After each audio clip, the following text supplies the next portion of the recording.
morning, folks. We're back. It's January 31st, 2023. Welcome back to Crypto Clown World. We're about to kick it off again. Tuesday morning. We're live. We're going to talk Bitcoin, cryptocurrency again. And I think things are going to start heating up here over the next 24 to 48 hours. We've got a Fed FOMC meeting coming up tomorrow, and we do have a monthly close that is impending later today. So with those thoughts in mind, we'll jump on over to the technical analysis. And of course, yours truly. We're in dark mode this morning, ladies and gentlemen. So don't mind if you can barely see me there. I'm kicking it with the lights off, but the markets are on and popping, and we're ready to take a look at the 12-hour open candle here at 6 a.m. Central Time coming up shortly. But with that in mind, let's take a look at what Bitcoin's doing here. Did highlight this area in the circle, and I'll get to the reason why I highlighted that in a moment. But we are zoomed in on this 15-minute time frame. Let's see, we did have a little correction here since yesterday. It looks like potentially we do have this 5-wave corrective set in this falling broadening wedge here. So typically these falling broadening wedges do have a bullish bias. So I would like to see us challenge this downtrend line here and potentially break out to challenge this POC for Bitcoin around $23,169. So we do want to be able to push up past that point, see if we can get a retest and a little momentum going this morning for Bitcoin. We do have this sort of uptrend line with the RSI, which actually created a hidden bullish divergence here. You can see swing down on this wick here was definitely lower on the price action than it was on the RSI here. So with this higher corresponding point on the RSI, it did create this bullish divergence, which is sort of played out into this ascending parallel channel. And we do want to be able to see price action work itself up from there. Typically, these ascending channels are bearishly biased. So hopefully the larger pattern here in this falling broadening wedge will give us that bullish bias to break out. We extrapolate out this spider line here too. We can see that kind of forms a triangle here as well. So let's keep an eye on this as a wedge to potentially break out of. You can see this confluence here. I'm going to zoom in just a little bit more with this middle Bollinger Band. I love to play the Bollinger Bands, folks. It's a great tool for support and resistance and just for scalping. You can take your scalps when the price action is in the lower band, preferably when you see price close below that band. And then you want to exit when you see the price close a candle above that upper band. You can also take confirmation longs or shorts on this middle band when you see price come up to it to try and confirm or get denied, as we saw there. So I'm going to zoom out a little bit now and highlight why I had that circle drawn in there. And this is the 96-minute time frame. So you won't see a lot of folks on this time frame, but there is some math behind it.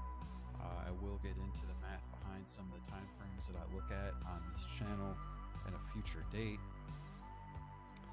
But what I highlighted here is called a gravestone doji.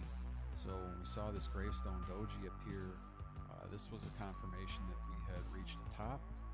And if you would have just looked for confirmation in the candles, once you saw this candle come down and then get a bearish retest, that could have been a good indication that we were going to be taking a little bit of a dip. Another confirmation would have been when this pattern broke down here, so that would have been a good spot for a confirmation short. I'm not big on shorting the market in general, especially in the position that we're in right now, where I feel like the trend is shifted to the bulls, and it's going to be favoring longs here. You know, as you take a look here, when we zoomed out on this 96-minute chart, we are building a green candle here with the open for that particular time frame. So that is building in this sort of area of confluence that I had highlighted over the last few minutes here, going over Bitcoin. So that's kind of what we're looking at with a little bit of a zoomed in picture on Bitcoin this morning. We can zoom out just a little bit more, sort of the midterm time frame, and we do see right now that we're just below this point of control on the 4-hour, and we do have this stochastic RSI, the blue just flipping above the red. Hopefully that's an indication that we can get some bullish momentum going here this morning as we attempt to battle this point of control here, where we were just denied a little bit earlier on the 4-hour time frame. So we'll see how everything opens here in a few minutes. I'm going to jump over to the ES1 S&P E-mini futures. These give us a great indication of where the market is going to be heading in the short term. And before I jumped on the live here, I did highlight this falling wedge. You can see there was a little bit of a fake out, denied with those tweezer tops there, came back down. We've built this little structure here below the point of control on this 12-minute time frame. And you can see right now, after a tiny wick outside this structure, we are getting a bounce towards the middle Bollinger Band on this smaller time frame. So I would like to see this bounce carry us above this small falling wedge, and we'll see if we can challenge this point of control on the S&P futures up around 4,060. We do have the stochastic RSI in our favor right now, and I will also highlight that we did print a pretty nice little bullish divergence here, where we can see you know, that we're way up here in the price action, and we're swinging all the way down on this wick, which is corresponding to this higher point on the RSI. So this hidden bullish divergence here more than likely to play out on the smaller time frame. For the immediate short term this morning, we just swing out a little bit onto this 24-minute. It shows us once again the strength building in the RSI. And if you kind of look here, you can see this is, you know, sort of descending up here, sort of ascending just a little bit here, creating a nice pattern. And we can see here as well that we do have that sort of building, this triangle area that we can look to as a potential breakout or breakdown indicator. Right now we're bouncing off the bottom of that with the stochastic momentum in our favor. So we do want to see a breakout of this line and hopefully jump up into this oversold area on the RSI and try to get some price action moving upwards here so that we can get an uptrend started. Keep in mind, when we're zooming out here on these S&P futures, we do have price action right now that is well above this long-term downtrend line that created a falling broadening wedge, similar to that pattern that we saw breaking out on the micro for Bitcoin. So what we're looking at here right now, we need to get this healthy retest of this pattern going, and I think we do have a chance to do that. Take a look here at how this flag is playing out on the 4-hour, and we are building a green candle at the bottom of this structure here in that falling wedge, which is essentially, you know, retesting right there at that downtrend line. We are hopefully flipping into support right now, and if we zoom in just a little bit further on the hourly candle, oh, that bounced perfectly off my trend line there. And if that's any indication, ladies and gentlemen, that right there is a banger of a sign. And you know, on this 1 hour time frame here, as long as the price action can close a candle above 4,033, we can try to see a move back up to the top of this falling wedge, and that should give the larger markets some momentum going into tomorrow's FOMC meeting. Before I jump into altcoins, I'm going to jump over here to CoinGecko, and we're going to take a look at the top 10 coins right now. Of course, coming in just behind Bitcoin is Ethereum. 24-hour volume, just over 9 billion. Market cap, $189 billion for Ethereum. Bitcoin's market cap sitting at just above $440.5 billion. Almost $35 billion worth of volume in the last 24 hours for Bitcoin, pushing the rest of the market. Still a lot of money that is hanging out in US dollar Tether and USDC. Over $100 billion in liquidity still sitting on the sidelines. People that haven't realized there was a trend shift yet. Coming up in the third spot in the market cap, second largest altcoin in the space is the Binance coin, BNB. Just below that, XRP. And then we do have the BUSD stablecoin holding an additional $15 billion in liquidity. We have Cardano, ADA, $13 billion market cap. Dogecoin just below it, 12.6. Polygon Matic, just below $10 billion market cap, 9.7 billion. We do have the OKB coin. Don't know much about that one, to be completely honest.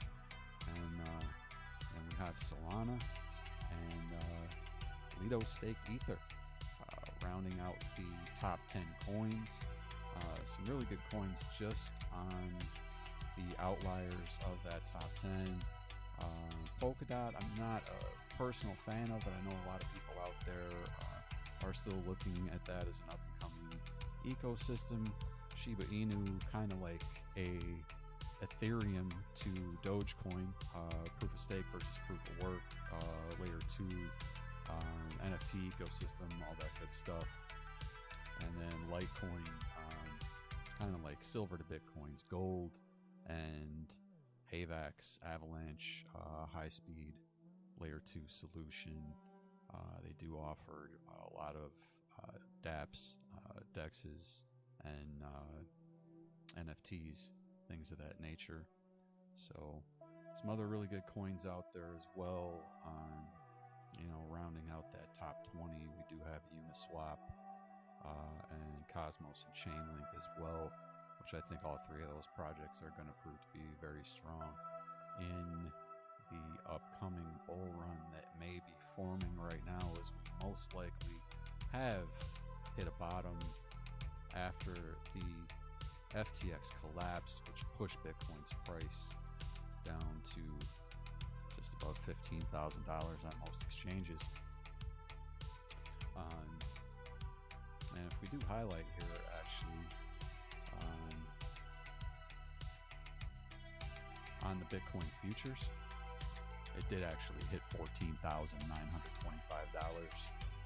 So technically, we did touch 14K on futures, right? So I don't think it's wrong to say there's a high probability that is a hard macro bottom at this point. A lot of statistics from other analysts that I follow, specifically shout out to Eric Crown. He goes over high statistical probabilities on his channel, and most likely we've hit a macro bottom here, even if we do see a correction in the short term. So keep in mind where we're at with Bitcoin right now. We are still attempting to establish a healthy retest. There is also still this zone here that we potentially can fall back to, where we might fill this gap, as well as this point of control, which is down here around that area that we fought for quite a long time, around 19,100, 19,150, somewhere in that area. If we take a look at the one-day Bollinger Bands on the Bitcoin futures for CME, you can see that our middle Bollinger Band does have some confluence with this price gap area that potentially needs to fill. There's no guarantee that we have to fill this gap first, but when we do see that point of control sitting there on that one-day time frame, we do tend to want to look at potentially heating that, as the stochastics RSI has flipped into potentially gaining bearish momentum. We want to keep an eye on that for sure, because we don't want to fall back down into this pattern or retest the bottom of it. That obviously would, break any structure that we tried to form here. I think a healthy retest around this area would make a lot of sense, and it would also form kind of a cup and a handle type of a structure here. It may take longer to play out. We may move sideways for a little while and then finally come down and retest in this area at the top of this trend line here, which would be a little more of a softer retest into February, and maybe that pushes some altcoins. So I'm going to move over to the altcoins on that note. Bitcoin sort of moves sideways between here and $20,000, then maybe we see some altcoins break out. So right now the Ethereum futures on the 4-hour chart, we are in this sort of a rising wedge. We did look at potentially taking a trade here the other day, which, full disclosure, I have been in an Ethereum long position since about $1,290 with some low leverage. Nothing serious, not a huge position, but I definitely thought it was time to make sure that I was building a position at this time, because it does look like we started to hammer out a fairly firm bottom structure. So you can see Ethereum's price on futures has been playing with this 200 daily moving average. It is flirting with that right now. I'll go ahead and remove this, it's kind of bugging me. So we can see here, the price on the RSI, it's corresponding, to what we're seeing here in this channel. So it's just kind of compressing. We're looking at, potentially make a break in one direction or another. And we do have this point of control here, right around 1590. So if we can move above that and close above where we had gapped up before, maybe we can push out of this little wedge and try to negotiate this larger downtrend line after flipping the daily moving average into support at 200 daily moving average. So as we zoom out here, we can see that Ethereum did not follow through as far on the breakout of this larger long-term overhead structure like Bitcoin did.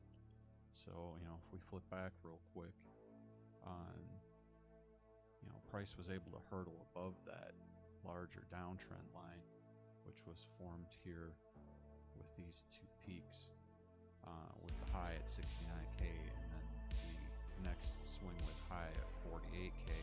So when we look at corresponding market structure on Ethereum, where we topped out here around $48,000,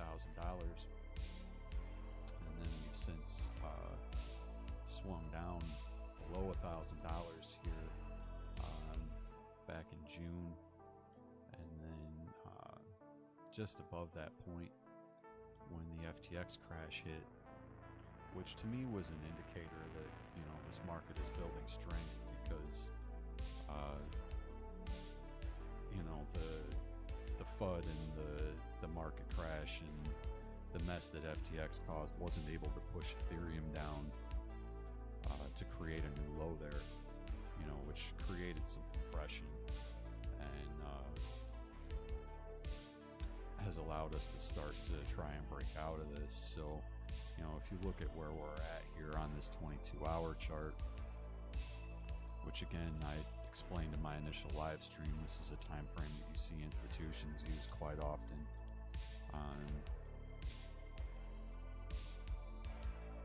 It's always so funny how the VPVR sort of moves around as you play with the time frames. You really kind of want to make sure that you're playing around with that to make sure that you have the confluence that makes the most sense. So right now you can see that we're battling this area, and unfortunately we're kind of right there in that golden pocket. So there is a possibility that maybe we see some profit taking from this area and come back down at this 0.5 fib. It would fill this gap. You would see ETH, potentially test this 1438 or 1400 area or whatever, or maybe even potentially if we were to extend this line out, you might see a wick down on, to the support structure from this previous triangle that we broke out of. So always got to keep that stuff in mind when these structures potentially break down, and it could break down even further than that. There's nothing saying that it can't. It could break all the way back down into this structure, test the bottom of this and this 382 fib. We just need to stay cognizant of the direction that the market's taking right now. So this is just something to keep in mind right now. We do have these gaps, so it's always something to look at. There's always potential downside. The only thing I would say, keeping in mind right now, when you're looking at this as far as downside, we do have these oversold stochastics, which tells us that potentially, this move is getting a little played out, and we may need to reverse back to the upside. In terms of where the RSI is at with that, it did create this falling wedge, which, you can look at patterns on the RSI, and these patterns play out the same way that they do in price structure. They don't always look the same. Sometimes you see a pattern in the RSI and you're like, well, that pattern doesn't look like what the price action did. You may see a falling wedge on the RSI and a broadening wedge in the price action. But what this is really showing you is that potentially there is a bullish move coming here. So if this did actually bounce off this area, which is above this 50 level on the RSI, which typically is, an area that we would look at as a bounce level or a level of strength to maintain in an uptrend, which, we can go back and look for some quick confluence on that. You can see here we had a retest of this 50 level on the RSI here. Perfect bounce off the bottom of this rising wedge, and then we did play out to the top of that wedge after bouncing from that 50 level. So just watch that 50 level on your RSI. It does create short-term bounces. Even right here where you saw it bounce, we did get a short relief bounce before coming back down to the bottom of this structure after tapping the top. So that's just something to highlight. Just one more thing to help you get a grasp on price direction and where it may potentially be moving when you're trying to negotiate these patterns and structures.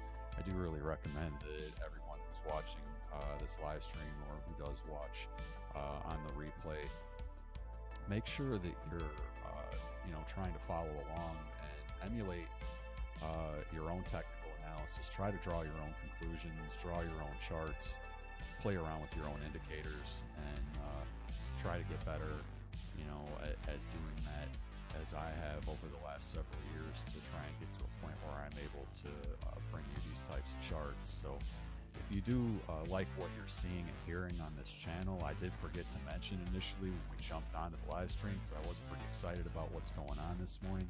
Make sure that you're hitting the like button, folks. If you're enjoying this live stream, make sure that you're hitting the like button. If you haven't already, please subscribe to this stream, because we are going to be bringing you a lot of new content. And hit the bell for notifications. Hit the bell for notifications so that you are getting notified when we do bring you new content, whether it is live or pre-recorded. So with that in mind, I think that's probably the long and the short of it for Ether. No pun intended there. Just zooming in real quick, just to give you an idea of how we're working with the market structure. We are in this pattern. I think it's likely that we're going to come back up to test at least the top of this wedge. If we can flip this 200 daily moving average and this point of control into support. So let's see if we can get at least a short-term move back up for Ethereum before potentially seeing a breakdown or trending move direction tomorrow with the FOMC meeting. So right now, I'm going to take a quick drink and take a quick swig of this kombucha here. That's refreshing. Okay. Sorry about that, folks. So, take a look at what we're doing for XRP here. This looks super interesting.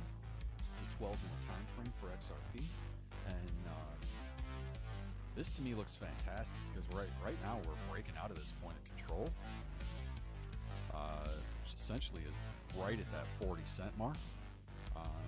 Nice psychological level to have that point of control at, and we can really, easily see what we're looking at here. It's a beautiful cup and handle that we formed there. Nice small little consolidation on this cup here. We're bouncing off the middle trend line on the Bollinger Band. Very bullish, as this price action did briefly slip under this 200 daily moving average, but we now have worked above that, and we are working above this point of control. And right now we are attempting to break out of this downtrend line. And this downtrend line is actually a long-term downtrend line. And let me zoom out here, show you what we're looking at. And this is super, super big for XRP, because this pattern, as I said, has been forming for a very long time. There's a lot of confluence that is coming together here for XRP. And we're zooming all the way out to this 3-day time frame. And you can see that it has formed this symmetrical type of triangle, while also forming this kind of a cup. So we've got this cup and handle structure, beautifully bouncing off this macro point of control, and now looking to break out of this triangle. The only thing that's concerning is we do have these heavily overbought stochastic RSI, so we do need to be careful of that. Take a look here at what the RSI is kind of showing us. It's definitely in a triangle similar to what we're seeing here. So once again, stay cognizant of these patterns, because they do tell us a lot. You can see here we have even more of a cup and handle structure that's sort of playing out within this pattern. So this to me is just extremely bullish for XRP. It's very unlikely to me you would see this market structure break down in a serious manner. But we do need to understand that we may see a failed breakout here and possibly still retest the bottom of this triangle and the bottom of this RSI trend line before getting an actual trend breakout here. So zooming back in, you know, what we're seeing right now, like on this 15-minute time frame, we have the stochastics RSI in our favor, and we just need to build a little more momentum here this morning before we can get, I believe, what's going to be a pretty solid move for XRP. Now, don't worry about this line in terms of market structure. This was just pointing out a larger macro price point that we may reach in the future. I will jump back to the macro and highlight that here in a second, but I just want you to see, folks, right now, this price action is attempting to break out of the line of this cup and handle here. So as long as we can see, you know, a candle break out above this and then close above this line, you know, preferably on a larger time frame as well, like on the 4-hour or the 1-day, we're going to get some confirmation of a breakout at that point. So keep an eye on what you're seeing with that.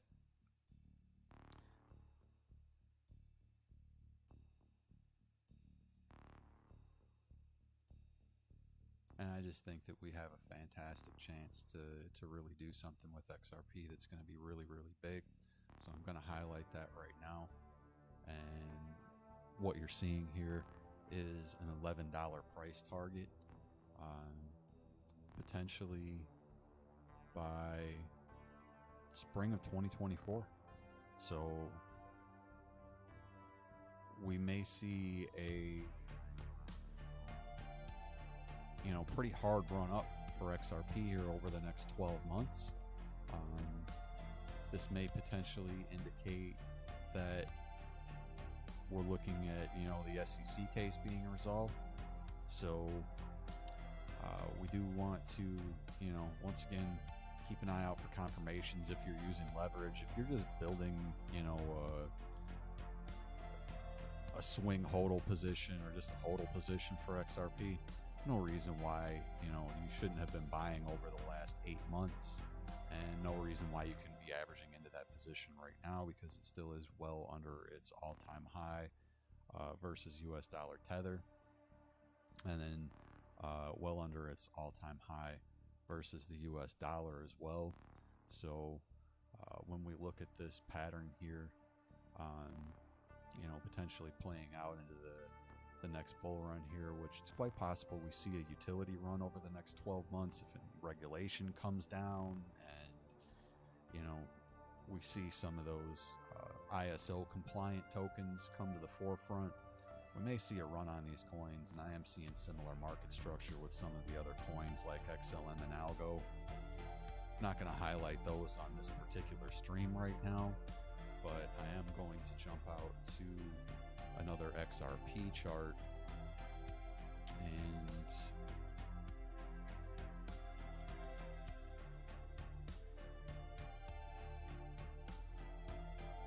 I believe this is the one we want here. So this is all-time versus USD. This does give us more price history. So when we get that larger price history, we can attempt to build a larger fractal pattern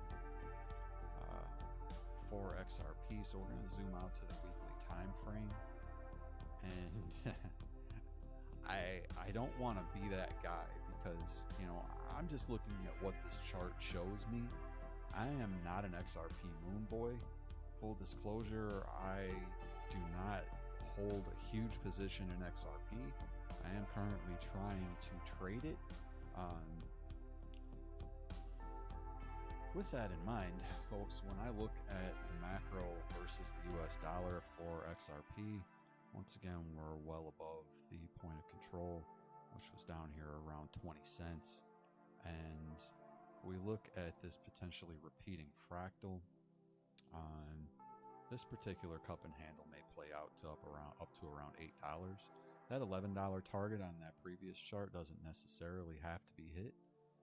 You know, we could see XRP top out anywhere between $7 and $11.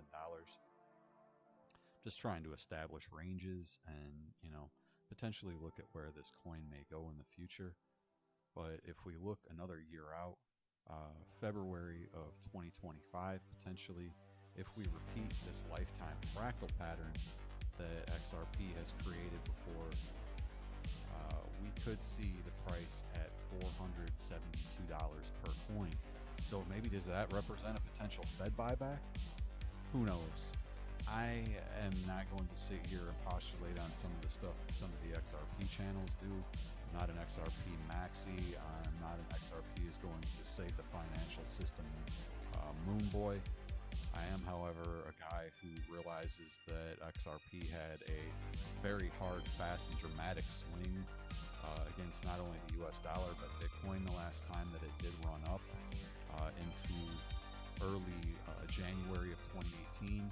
So I think what we just need to look for is to try and be patient with XRP. And I know it's been difficult for XRP holders up to this point because we've been pretty patient through the last couple of years, not seeing a new all-time high created while we've seen Bitcoin and Ethereum go on to do that. But I think XRP is a coin that maybe takes a little bit more time to build that type of structure on the macro. And you can see that we do have a very similar amount of time right here between when this low was created back in August of 2013 and this high in January of 2018. So if we take that to this low here, which was the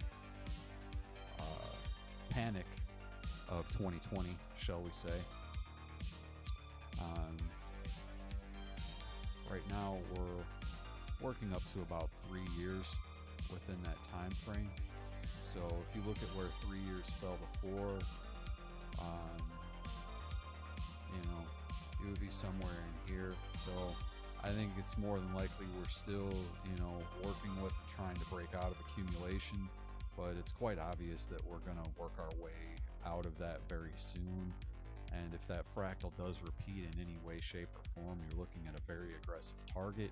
Even if it's just this wedge that plays out, you're still looking at significant gains for XRP, potentially a 20x from this point. So, you know, if you're holding XRP and you see it get up to this price point where you're seeing it at $7, $8, $10, $11 range, you really should be taking some profits. And, you know, something that I failed to disclose on the previous video, you know, this should not be taken as financial advice. I am not a financial advisor. Do not treat anything that I say on this channel as such. Please get yourself a financial advisor and do your own due diligence before jumping into any project, investment, or trade. Once again, I do not offer financial advice on this channel. So just making that abundantly clear. Let's see where we can move on the altcoins now. I'm just going to run down the list. I'm going to jump over to BNB. I did jump to XRP because I already had it highlighted. Honestly, I haven't looked at the BNB chart in quite a while, so this is going to be, you know, fairly fresh TA for us. And I did have this flag set up and drawn, and I'm going to be honest, ladies and gentlemen, I haven't looked at this chart for weeks, since highlighting this shoulder over here, potential right shoulder. So,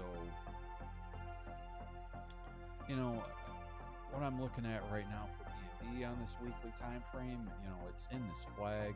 It's trying to build structure. You know, if this thing breaks down and this is this head and shoulder pattern, which to me it looks like, you know, that may not confirm at this point. But if that were to break down, you know, you may have been looking at like a $47, $48 BNB. I'm sure a lot of people would have liked to have seen that. And I see a lot of FUD surrounding CZ and Binance lately.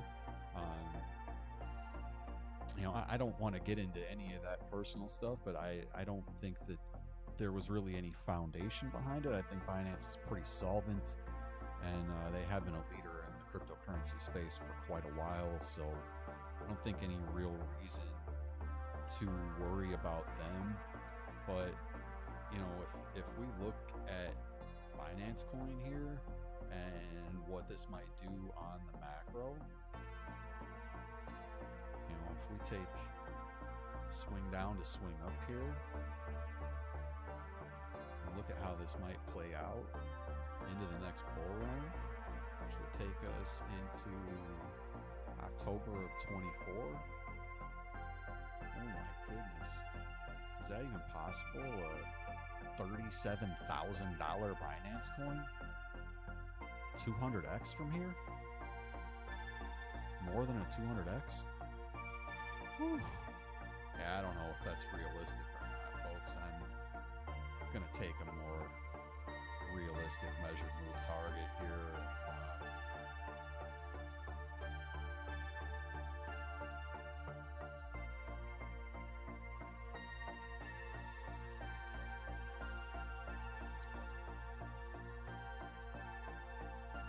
Sorry, it's messing with me a little bit there.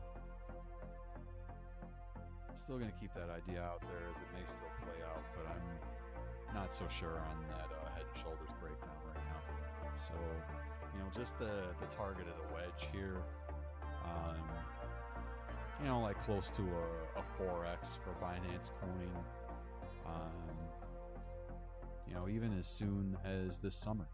So keep an eye on Binance Coin. Not going to do too much TA on that one. It's not a coin that I'm holding at this time. I did manage to buy a decent amount at $9, and I forget where I sold when we were around the top the last time. It was, you know, higher than it is now. So moving along, let's take a look at Cardano.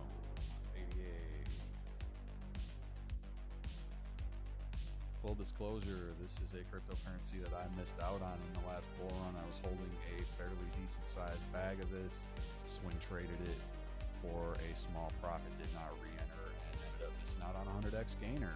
So that is a lesson to you folks out there. If you do believe in a project or you think it might go somewhere, make sure that you're holding on to part of the bag so you don't miss out if it does happen to run up. With that in mind, where we can see price action taking us right now for Cardano on the weekly, we do see potential short-term rejection at the 50 level on the RSI. However, I think that's only for the short term, as to me right now, we were initially testing this 200 daily moving average as well as the middle Bollinger Band. So I think we've established this middle Bollinger Band as support right now, and price action just needs to negotiate that 200 daily moving average before it can start moving up and creating a more solid uptrend structure. So, you know, you may even need to see a little bit more of a retest first. Not gonna, you know, rule that out. We might revisit this level of support right here. So, you know, possible retest of this breakout, totally possible.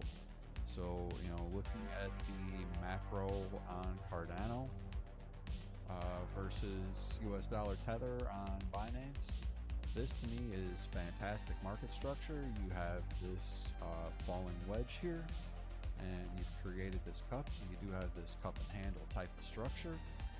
This does, you know, lend itself to potentially playing out into a fractal pattern, and if that fractal does repeat itself, folks, you're looking at $58 Cardano. So, you know, potentially making a similar move to what it made in the last run. There's nothing saying this can't happen, folks. You have to be cognizant of it when the chart is presenting this stuff to you. So, you know, I'm not here trying to be a moon boy. I'm just taking a measured move and presenting a potential target. So, you know, we'll take a more conservative target here, and you know, short term we could come back up to this, you know, area of support and resistance where the price was rejected back in the spring of last year. So, you know, that's a potential relief rally spot for Cardano. And, you know, if we were to take a fib extension here,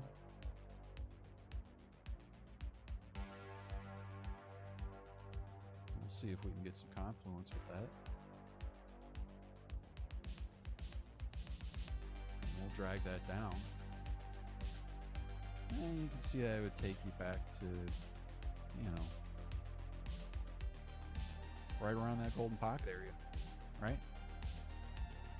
At 0.618. So definitely confluence there.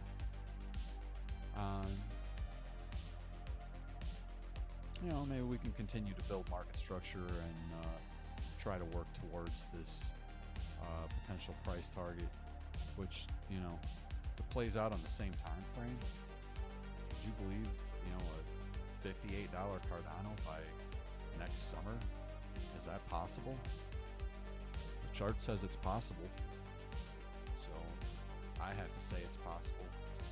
So that is Cardano on the weekly time frame. Not going to drill down into that one too far either in terms of like any, you know, day trading or, you know, shorter term setups. I did highlight Dogecoin on the last stream. I'm going to go over it again one more time because it has been moving and it is showing potential for this breakout to, you know, start to build some momentum here. So I wanted to highlight this 3-day time frame here. It'd be really nice if the VRVP would cooperate with me here. So it was showing that confluence initially. By the way, folks, just something to take a look at if you're following along while you're on TradingView. I just wanted to double check because it was getting awful blocky down there. But that really just has to do with where all this volume was previously with all this consolidation before we had the big run up on this thing. But when you're looking at your VRVP, make sure that you've got your row size adjusted to 240. When you do flip that on initially, it's going to be at 24. So make sure you come in there, flip that over to 240. It's going to give you the more adjusted, smaller peaks here in the volume profile. So right now, the structure that Dogecoin's building on this 3-day chart, this to me is showing some strength. There we go. Come on. VRVP, always jumping around. Can't stay in one place. So what we're looking at here is we built a little bit of strength over the last week or so on the 3-day chart with some green candles, building market structure above this middle Bollinger Band. And you know, I did highlight a shorter term potential swing trade on the channel yesterday. It would take us up to this price point around 13 cents. Keep in mind, Dogecoin does have the potential to play out on the macro like I just showed on XRP and Cardano to potentially very high price points. Maybe even this year. Are we going to see $47 Dogecoin this year? Are we going to see that, folks? I don't know. Leave a comment. Let me know what you think about that. Might not be realistic, right? But we are building strength on this 3-day time frame with the RSI getting a clean bounce off that 50 level. So that's a good thing there.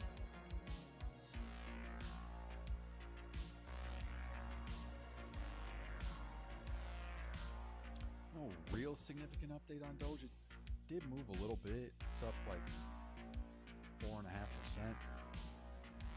We'll zoom in a little bit. Take a look and see if we can possibly spot if there's going to be a little more significant movement this morning. And what I'm seeing on the 24-minute time frame, we are bouncing off the 50 level on the RSI.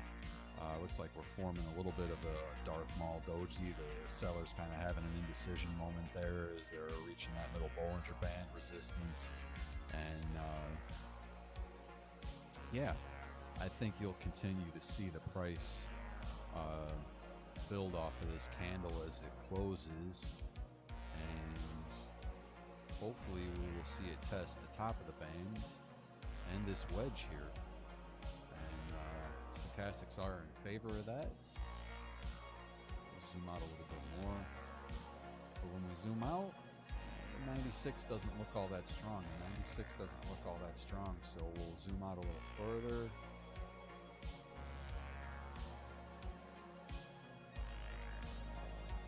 Tough to say what the 4 hours telling us right now. You know, we did have these tweezer tops up here, but I've seen these types of candles actually play out to be fake outs, and then see that price continue to move up. So keep an eye on this. I would say if we, you know, get a candle that moves below that wick, which is like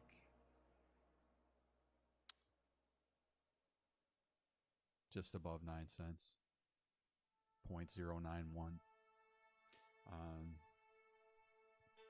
If we see the price action move back down below that, then we'll probably retest at least this middle band, if not the bottom of this wedge here, and the point of control, which is back at 8.7 cents.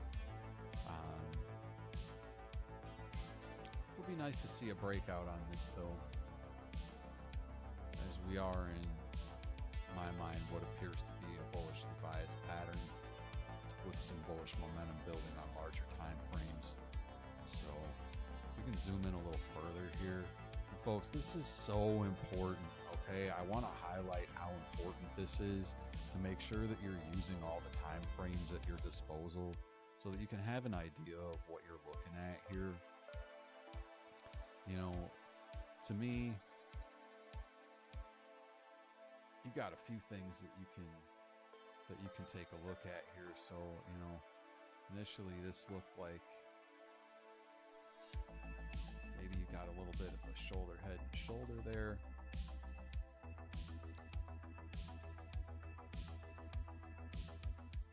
But that did not play all the way out. That would have taken you close to the top of the wedge. Did not quite get all the way there. So what the result of that was, which I don't want to say it was a totally failed pattern, you know, and you may even just be able to look at it as a little bit of a cup and handle. So we'll look at it a little differently, all right? And we're just going to draw that smaller pattern here within this larger pattern. And when I say larger pattern, it's a larger micro pattern. But in terms of where this broke out on this, you know, essentially was a small, you know, falling wedge structure right here as this handle, you know, this would have been a good scalp. If you were using any kind of leverage, scalp this off this point of control. You know, you could have made a few bucks using, you know, even just 3 or 5x leverage. And obviously, you know, determine your own risk and reward ratio when it comes to making those types of trades. So just keep in mind, you know, we do have these smaller structures within structures. So if we just move this a little bit, see this formed a bit of a cup and handle as well.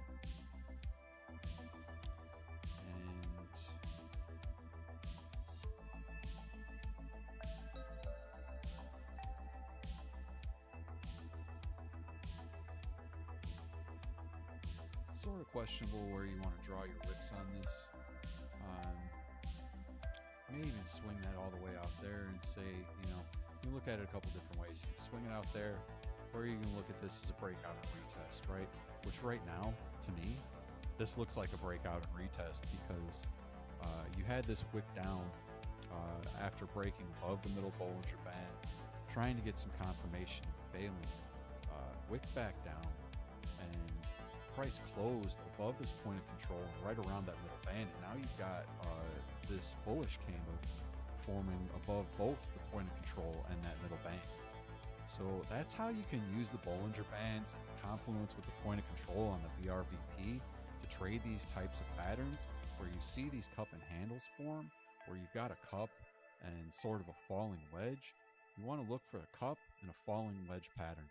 And when you see this falling wedge, it's typically going to have that bullish bias. You're going to be able to take a measured move.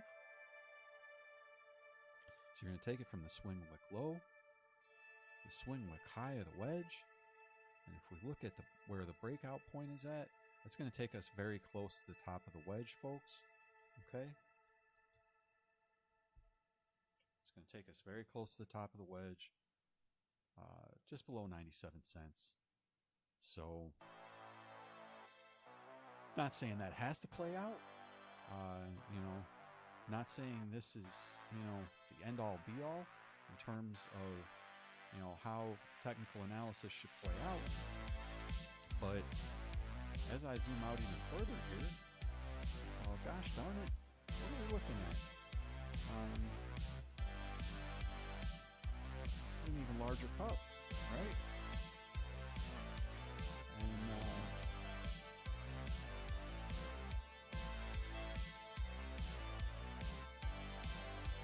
you know, we could potentially have that structure forming right there. So, you know, maybe we should even be heating that more. And we can take the measured move on that. This is going to be a nice one, I think. Take that over here. That's going to take the price north of 10 cents. So Dogecoin potentially breaking out above 10 cents. Yeah. Later on today, potentially could see that breakout. So keep an eye out for that for Dogecoin. You know, just to speak to the bearish case, just something to keep in mind. And once again, it's a smaller time frame, but we do have this stochastic RSI that's kind of waning in its momentum here. So maybe potentially want to look for that to reset before entering a trade. Once again, not financial advice. This is strictly for entertainment purposes, folks. We're just having some fun. I am not in any type of trades for Dogecoin. So just trying to take a look at the top 10 here this morning and get an idea of where it might be headed. I'm going to take a look at Matic. And I did highlight Matic in the last stream as well. And what we've got right now is Matic building this structure here.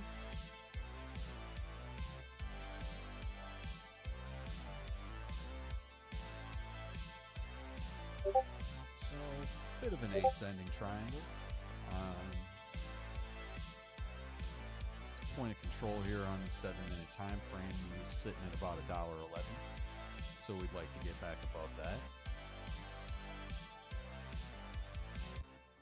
If we can challenge that, then see as we zoom out, that point of control shifts a little bit up to about that $1.15 area. And I think if we can challenge that, then we could potentially look at putting in a new local swing wick high. I did go over on the stream yesterday that I'm very bullish on Matic in the mid to long term. They've had a lot of partnerships with Disney, Nike, and others. So I don't think this one's going anywhere, folks. It's established itself as a layer 2 solution for Ethereum. And a viable alternative for NFTs, as it does offer a much cheaper platform. So let's let's highlight this downtrend line here, which it looks like we have actually broke out of and retested at the bottom of this wedge, which gives us more probability for the bullish case here in the short term, as price is above this point of control at just above $1.08, and now has retested the middle Bollinger Band here on this 24-minute time frame, and is attempting to work its way back up to the top of this wedge and try to establish more upward momentum. So probability to me looks like we're going to be doing that. Looks like we're getting a little bit of momentum building with the S&P futures and Bitcoin. So let's hope that momentum continues to build this morning. And the last stop that we're going to make this morning is going to be Solana. So Solana was taking a little look earlier, and I do believe it has gone through its corrective phase here. Some people buy into Elliott waves, some don't. I don't think Elliott waves apply to everything that we look at, but when they present themselves, I like to highlight them because it can give us an idea of tops and bottoms and potential areas for reversal. So taking a look here, this is an ABCDE 5-wave correction, and when we see here, the most aggressive corrective wave was this third wave, and did correct down to the bottom of the pattern, and we're sort of building this structure now, trying to work our way back out of it with a bit of a sort of a double bottom at the bottom of this channel here. If Solana can work its way back above about $24.13 today, I believe it can start to get a little bit more momentum to try and move back up. And I was hoping it would break out of and retest this 200 daily moving average, which right now is sitting right around $26.80. But that did not happen. So we're sitting here at the bottom of the channel, trying to build momentum, strengthen market structure, and hopefully we'll take another crack at that. If not later on today, then maybe into tomorrow or later into the week, provided that the Fed doesn't pee in our Cheerios with their inflation report tomorrow. Something to keep in mind. The Fed did actually move the goalposts on us. If you go to their website, you can see that they changed the definition of how they are looking at data now. So I won't get into the real nuts and bolts of that, but the upshot of it is they're really not treating inflation as inflation anymore. So now they can look at it as, oh yay, this is correcting itself, and now we can print more money. So I think really the ultimate goal is just to get to the point where they can print more money as quickly as possible, even with any short-term hawkish things that they may say tomorrow. And honestly, this is something else that I want to highlight. People can disagree with this as much as they want in the comments, but I really don't think that people in the cryptocurrency space should be relying on anything that the Federal Reserve says to drive their market decisions. People should be using Bitcoin and cryptocurrency as an alternative to the fiat system that the Federal Reserve drives, and what they do should not have any direct bearing on what we do, whether they want to print more money or not. We should just be using our liquidity to create more wealth for ourselves in these markets. So, with that in mind, I do day trade, swing trade, and hodl. And it's up to you how you do that, but you know, depending on how all of us do that as a collective, it does drive what these markets do. So just something to keep in mind. And obviously, you know, one person can't change the world, but if everyone has a collective idea and thought, you know, you could see some big things happen.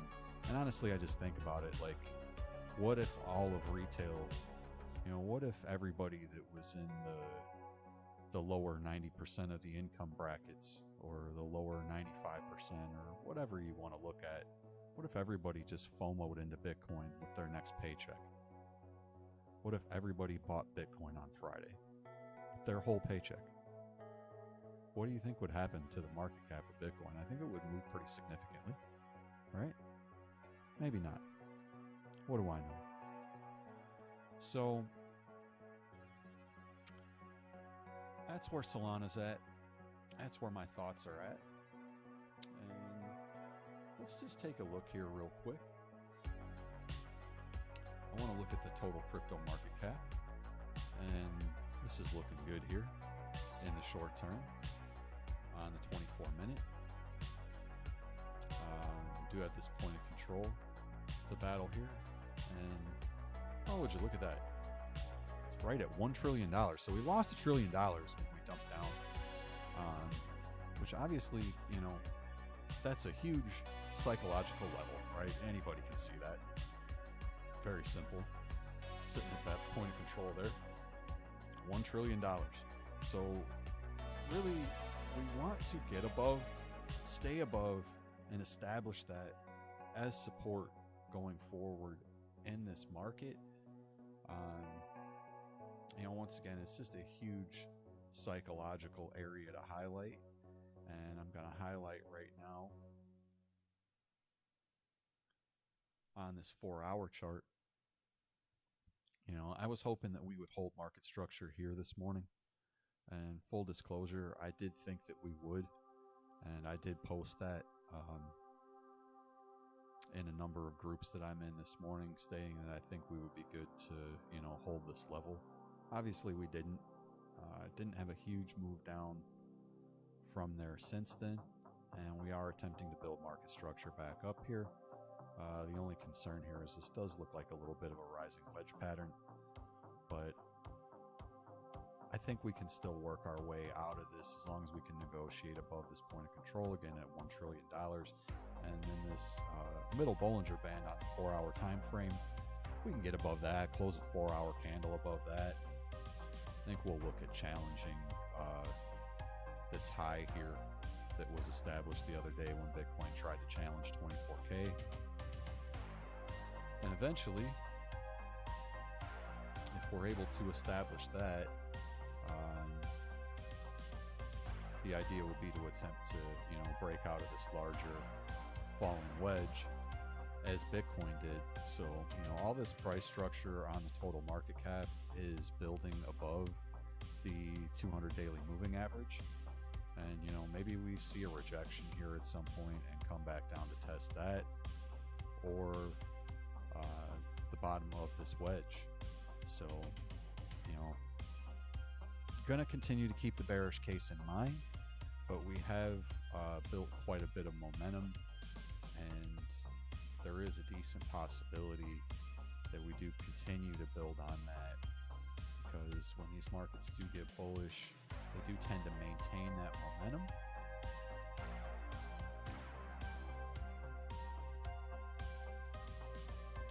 So we see certain things that are going to play out and potentially show us that they won't.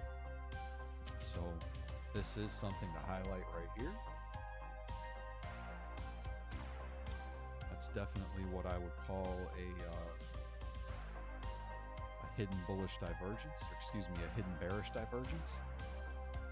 So don't want to include that wick because this is all the way down here, right? But if we take a look at this one, which is higher on the RSI, but lower on the price action, and lower on the RSI and higher on the price action. So we did get this rejection. You know, what would invalidate this is just to see the RSI come back above this line here, you know, that highlights this bearish divergence. So, you know, if we were to see that, I think we would just see the price, or the market cap, I should say, play out towards the top of this rising wedge. And, you know, maybe that goes into Monday of next week, and, you know, maybe we get a dump down at that point. We're going to get some type of a correction here soon. You know, I would think to retest this 200 daily. But, you know, nothing says we have to. And when we do break out of a rising wedge, we do break out parabolically. So it is quite possible that if we see price build momentum and not get rejected here at the top of this larger downtrend line, if we do get a parabolic breakout of this wedge,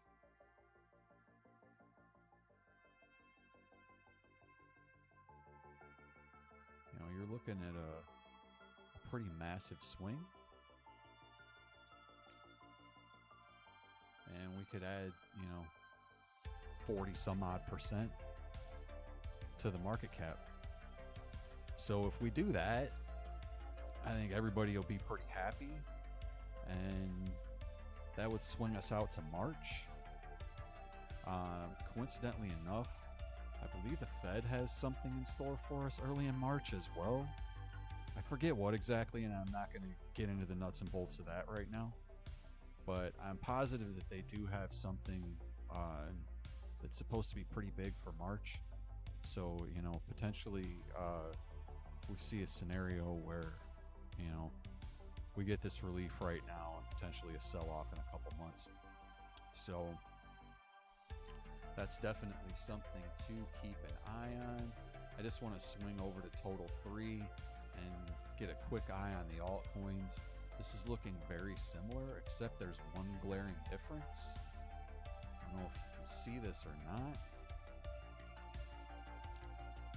but what we've got here is price action above the 200 daily moving average. So, you know, that's bullish right there. And you've also got that confluence with the middle Bollinger Band, where we're working a 22-hour candle above that, or well above the point of control here. You know, the only thing that's concerning is that we haven't had any type of a legitimate retest of this downtrend structure.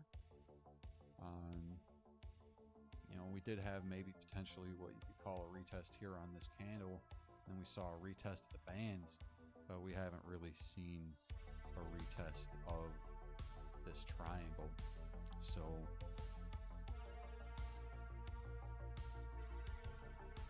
altcoins could definitely make a move, and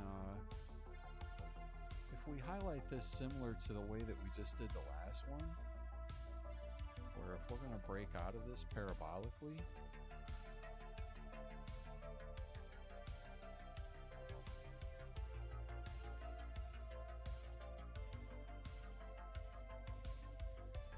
and you can see the confluence here, it would take us above the triangle, right? So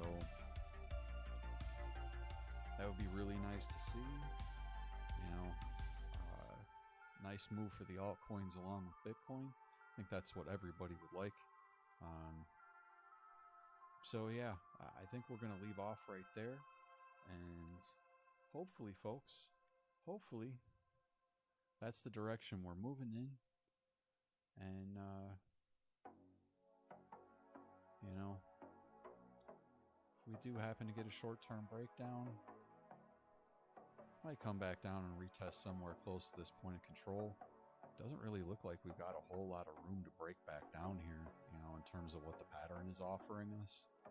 So let's hope we continue to stay within that bullish market structure, folks. No guarantees. We have been whipped around quite a bit over the last year or so. I hope that you've been able to keep your head above water, and that you've been continuing to add to your positions over the last 8 months, because I know I have. taken a lot of flack for doing so from a lot of people, and I don't really care right now because I've essentially doubled my money over that time, and I believe I'll be doing a lot better than that over the next several months with the positions that I'm looking at holding and potentially taking profits on. So that's where we're at right now. That's where we're at in Clown World, folks. That's where crypto's at. I hope you're in position right now and that you've got your risk tolerance figured out and that you're ready to win and ready to move forward in 2023 with us.